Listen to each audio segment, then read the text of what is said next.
WhatsApp, Facebook, Insta, Twitter, Tinder, Telegram, Hike, Messenger, Gmail, GPay, Paytm, SMS, Snapchat, టంటన్. ఇవన్నీ పక్కన పెట్టి ఒకసారి మీ రెజ్యూమ్ చెక్ చేయండి, ఇలా ఉందో లేదో.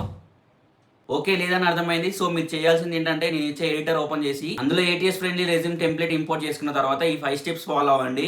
ఫస్ట్ హెడర్ లో మీ నేమ్ క్యాపిటల్ లెటర్స్ లో ఉండాలి and mobile number, mail, linked in, portfolio, GitHub ఇవన్నీ ఎలా ఉండాలంటే క్లికబుల్ లింక్స్ లోనే ఉండాలి. అండ్ సెకండ్, స్ట్రాంగ్ సమరీ, చెత్త సోదంతా లేకుండా మీ స్కిల్స్ ని 2-3 లైన్స్ లో క్లియర్ గా మెన్షన్ చేయాలి. And coming to skill section, example Java, spring boot, MySQL, HTML, CSS ఇలా నువ్వు ఏదైతే స్కిల్ నేర్చుకుంటావో, నీకు ఏదైతే మంచిగా వస్తుందో అది బుల్లెట్ పాయింట్స్ లో పెట్టు. నెక్స్ట్ ప్రాజెక్ట్ సెక్షన్ లో మీ కాలేజీలో చేసిన ప్రాజెక్ట్స్ కాకుండా మీకు ప్రాక్టికల్ గా ఓన్ గా చేసిన ప్రాజెక్ట్ మాత్రమే మెన్షన్ చేయాలి. ఎందుకంటే రిక్రూటర్స్ ఫైండ్ అవుట్ చేస్తారు ఇది కాలేజ్ ప్రాజెక్టా లేకపోతే ఓన్ గా డిజైన్ చేసిందా అనేది అర్థమైపోతుంది. నెక్స్ట్ ఎడ్యుకేషన్ అండ్ సర్టిఫికేషన్ లో నీట్ ఫార్మాట్ లో ఉండాలి. ఫస్ట్ డిగ్రీ తర్వాత ఇంటర్మీడియట్ తర్వాత 10th క్లాస్. మీకు మంచి మార్క్స్ వచ్చి ఉంటేనేమో సమ్మరీ కింద పెట్టండి, లేదంటే మొత్తం తీసుకొచ్చి స్కిల్స్ కింద పెట్టండి. ఎందుకంటే డిగ్రీకి వాల్యూ లేదు, మీకు స్కిల్స్ ఉంటే అసలు ఎడ్యుకేషన్ చూడరు. అండ్ ఇంపార్టెంట్ టిప్ ఏంటంటే, మీ రెజ్యూమ్ 1 పేజ్ లో ఉండాలి, డిజైన్స్ ఉండదు, ఫోటోస్ ఉండదు, సింపుల్ గా ఉండాలి. మీరు ఫుల్ స్టాక్ ఫ్రెషర్ అయితే మీ రెజ్యూమ్ లో ఫ్రంట్ అండ్ బ్యాక్ ఎండ్ తో బిల్డ్ చేసిన ప్రాజెక్ట్ పెట్టి జాబ్స్ కి అప్లై చేయాలి. సో మీకు ATS friendly resume templates and editable link కావాలంటే కామెంట్ బాక్స్ లో రెజ్యూమ్ అని కామెంట్ చేయండి.